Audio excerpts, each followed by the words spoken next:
Dia mendengar sejak kulihat wajahnya, ku yakin pada firman-Nya dan menyerahkan bimbangku di dalam saat yang teduh.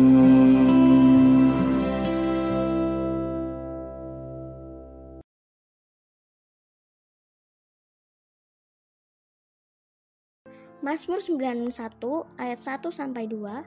Orang yang duduk dalam lindungan yang maha tinggi dan bermalam dalam naungan yang maha kuasa akan berkata kepada Tuhan, tempat perlindunganku dan kubu pertahananku, Allahku yang kupercaya.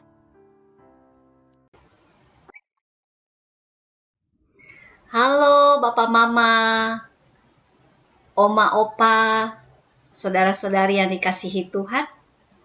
Apa kabar semuanya? Kiranya damai sejahtera Tuhan boleh memimpin kita di hari ini. Bagi yang Bapak Ibu yang sedang sakit, Tuhan yang memulihkan. Bagi saudara-saudara yang sedang ada dalam pergumulan, kiranya Tuhan menyertai. Dan bagi Oma Opa yang dalam kelemahan tubuh, kiranya Tuhan menguatkan. Yang ada di dalam kedukaan, kepedihan hati, biarlah penghiburan dari Tuhan memberikan ketenangan. Bapak Ibu, Oma Opa, saudara-saudari kekasih Tuhan, mari kita siapkan hati kita. Kita akan masuk dalam persekutuan doa pagi di hari ini. Dan kita akan sama-sama berdoa. Pagi ini saya ingin mengajak kita berdoa sama seperti pemazmur yang memanjatkan doanya di dalam Mazmur pasal 5. Mari kita berdoa.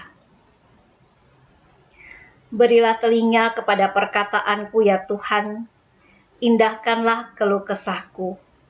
Perhatikanlah teriakku minta tolong, ya Rajaku dan Allahku, sebab kepadamulah aku berdoa. Tuhan, pada waktu pagi Engkau mendengar seruanku. Pada waktu pagi aku mengatur persembahan bagimu dan aku menunggu-nunggu. Sebab Engkau bukanlah Allah yang berkenan kepada kefasikan. Orang jahat akan menumpang padamu. Pembual tidak tahan di depan matamu. Engkau membenci semua orang yang melakukan kejahatan. Engkau membinasakan orang-orang yang berkata bohong. Tuhan jijik melihat penumpah darah dan penipu. Tetapi aku, berkat kasih setiamu yang besar, aku akan masuk ke dalam rumahmu, sujud menyembah ke arah bait-Mu yang kudus dengan takut akan Engkau. Tuhan, tuntunlah aku dalam keadilan-Mu karena seteruku. Ratakanlah jalan-Mu di depanku. Sebab perkataan mereka tidak ada yang jujur. Batin mereka penuh kebusukan.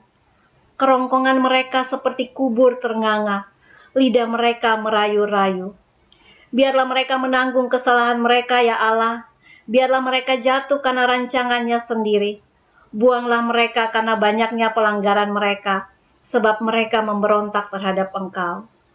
Tetapi semua orang yang berlindung padamu akan bersuka cita. Mereka akan bersorak-sorai selama-lamanya, karena Engkau menaungi mereka, dan karena Engkau akan bersukaria orang-orang yang mengasihi nama-Mu. Sebab Engkaulah yang memberkati orang benar ya Tuhan. Engkau memegari dia dengan anugerah-Mu seperti perisai.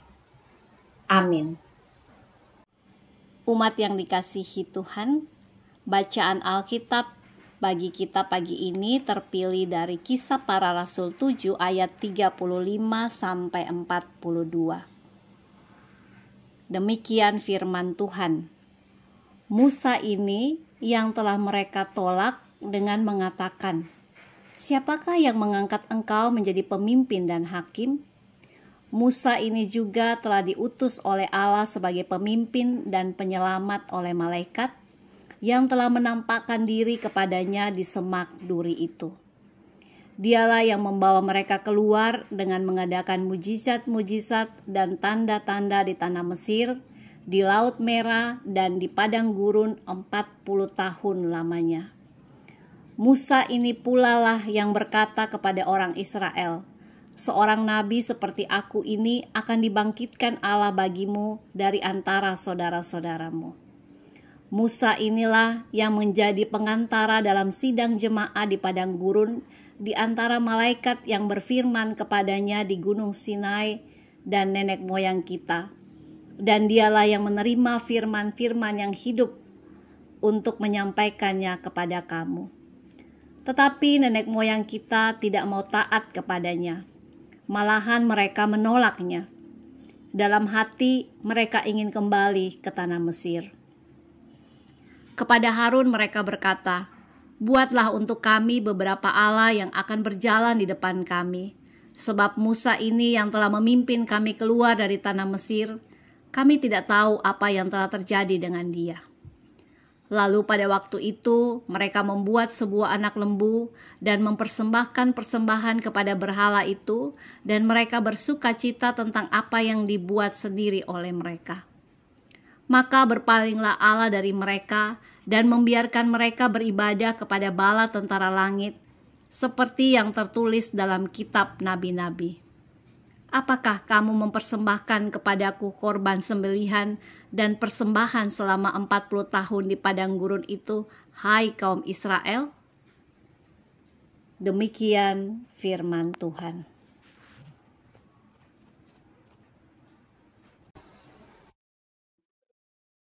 Bapak Ibu Saudara kekasih Tuhan, tadi kita sudah sama-sama mendengar bacaan Alkitab dari Kisah Para Rasul 7 ayat 35 sampai 42. Renungan pagi ini diberikan judul Menolak Utusan Tuhan. Dalam sebuah acara pertunangan atau lamaran, terjadi peristiwa yang tak dikira. Ketika keluarga laki-laki datang meminang, mereka terkejut dengan jawaban sang perempuan. Di depan semua keluarga yang berkumpul, sang perempuan menolak lamaran sang laki-laki yang telah datang bersama keluarganya. Sang laki-laki dan keluarganya pun pulang dengan perasaan menyesal dan kecewa.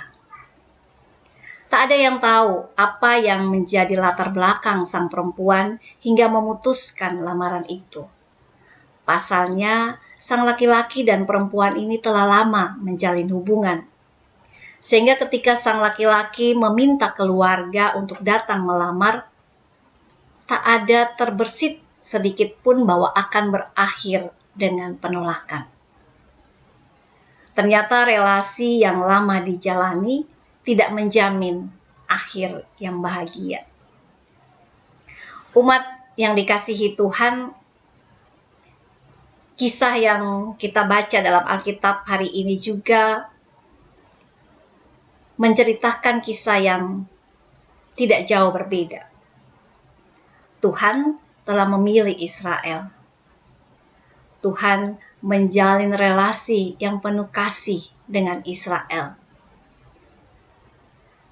Bahkan ketika Israel ada di dalam penderitaan, Tuhan turut dan Tuhan turun tangan bertindak untuk menolong. Tuhan mengutus Musa untuk menolong Israel. Tapi apa yang terjadi? Israel menolak Musa. Israel menolak utusan Tuhan. Ternyata Israel tidak sungguh mencintai Tuhan.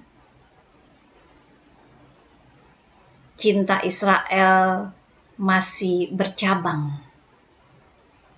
Mereka masih memikirkan yang lain selain daripada Tuhan yang begitu mencintai mereka.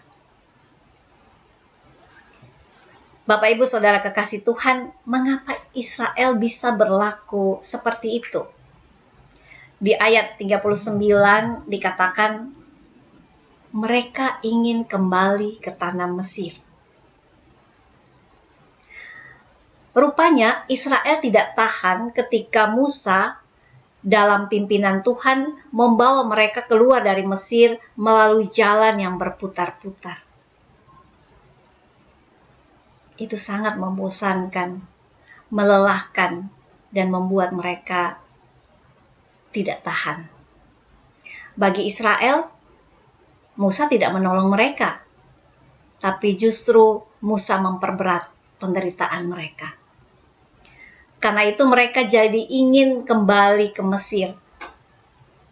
Bagi mereka masih lebih baik di Mesir, walaupun ditindas, masih bisa ada makanan, minuman yang mereka makan dengan puas. Apalagi saat Musa naik ke Gunung Sinai untuk menerima hukum Tuhan, Israel tidak tahan menunggu. Dan karena itu mereka meminta Harun untuk membuat anak lembu dan mereka menyembahnya.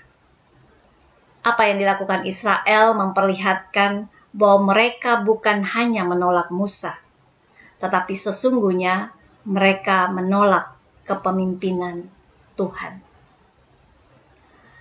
Umat yang dikasihi Tuhan berhadapan dengan kesulitan, penderitaan yang panjang, dan harapan yang tak pasti. Manusia cenderung lemah. Manusia lebih memilih jalan pintas ketimbang mengikuti proses yang dari Tuhan. Manusia memang senang dikasihi Tuhan. Manusia senang ketika Tuhan mengatakan, "Aku mencintai umatku."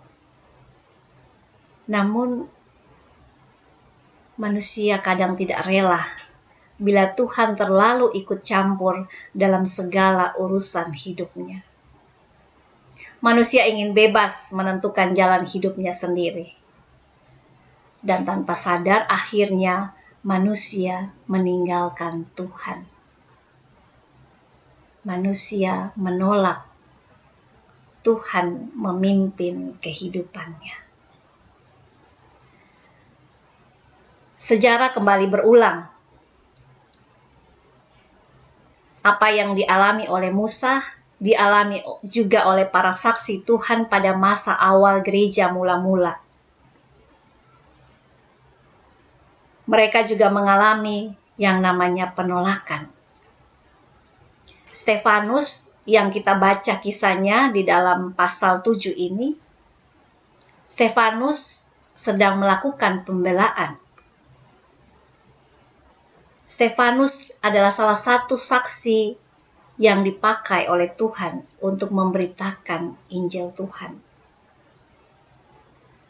Tetapi Stefanus dituduh menghujat Allah dan juga Musa, dan karena itu dia dibawa ke hadapan mahkamah agama untuk diadili. Bapak, Ibu, Saudara-saudari yang dikasihi Tuhan, menjadi nabi atau menjadi saksi Tuhan rentan untuk mengalami penolakan. Seorang nabi atau utusan Tuhan yang ditolak oleh umat, sebenarnya umat sedang menolak kehadiran dan kepemimpinan Tuhan atas hidup mereka. Melalui kisah pagi ini dan melalui perenungan hari ini, kita diingatkan untuk berhati-hati dan mawas diri. Lalu, apa yang harus kita lakukan? Dan bagaimana kita supaya tidak jatuh pada kesalahan yang sama atau mengulangi sejarah kelam? Mari kita belajar yang pertama, menahan diri. Jangan menolak utusan Tuhan karena merasa kenyamanan kita terusik oleh pemberitaan atau pengajaran yang disampaikannya. Atau juga karena perasaan tidak suka atau iri hati yang ada di dalam diri kita. Bisa jadi Tuhan memakai utusannya, Tuhan memakai hambanya untuk membawa kita kembali ke jalan yang benar.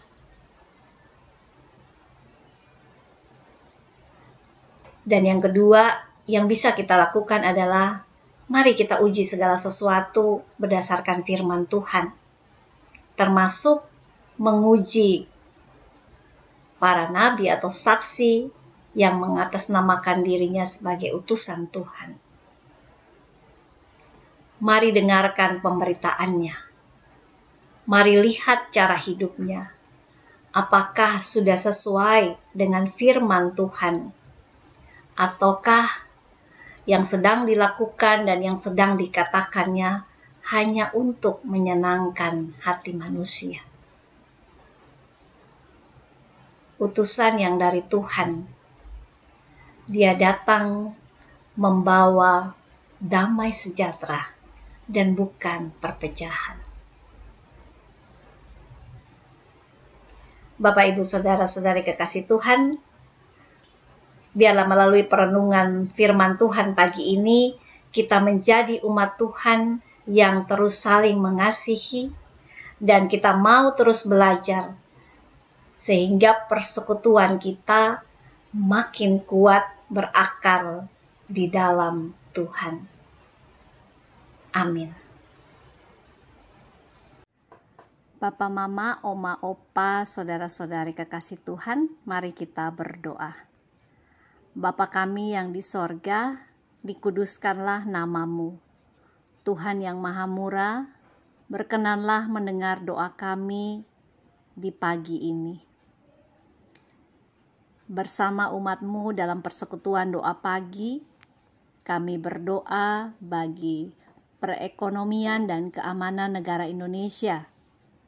Tuhan kiranya turut bekerja di dalam bangsa Indonesia, memberkati para pemimpin, menolong segenap rakyat. Semoga perekonomian Indonesia semakin pulih dan kembali kuat, negara aman dan damai. Ya Bapa, kami juga berdoa untuk perdamaian antara Rusia dan Ukraina. Tuhan kiranya menolong para pemimpin. Biarlah hati mereka digerakkan untuk mengupayakan damai. Peperangan hanya akan menyisakan penderitaan dan kemiskinan. Tuhan, tolonglah kedua bangsa yang sedang bertikai. Tuhan yang penuh kasih, kami berdoa bagi mereka yang kehilangan pekerjaan, pengusaha yang usahanya tutup. Tuhan kiranya memberikan kesabaran dan juga kekuatan melewati masa-masa yang sukar. Engkau Tuhan yang terus memelihara hidup setiap orang yang bersandar padamu. Ya Tuhan Allah kami mau berdoa juga bagi saudara-saudara yang akan melangsungkan pernikahan dalam masa pandemi ini. Karuniakan kepada mereka kesehatan, lindungilah mereka dari malapetaka dan mara bahaya. Semoga persiapan dan pemberkatan yang sudah direncanakan dapat berlangsung dengan baik. Tuhan, kami juga mau berdoa untuk tim pelawat GKI Surya Utama. Tuhan kiranya menyertai pelayanan tim pelawat. Semoga banyak jemaat yang dapat terlayani dengan baik. Tuhan karuniakan kesehatan dan sukacita di dalam pelayanan tim. Tuhan, kami juga mau berdoa untuk persiapan ibadah hybrid di gereja-gereja, khususnya di GKI Surya Utama. Hikmat Tuhanlah yang memimpin majelis jemaat dalam merencanakan dan mempersiapkan ibadah hybrid bersama jemaat-Mu. Limpahkanlah anugerah-Mu. Biarlah melalui ibadah hybrid, umat dapat terus bersekutu dalam ibadah dan pelayanan. Inilah doa kami ya Bapa. Sendengkanlah telinga-Mu ya Tuhan. Dengarkanlah doa kami. Dalam nama Tuhan Yesus Kristus, Juru Selamat kami yang hidup, kami berdoa. Amin.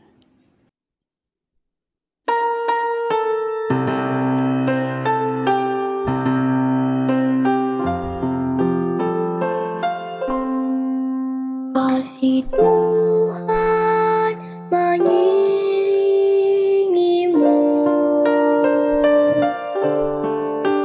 dan sayapnya melindungimu.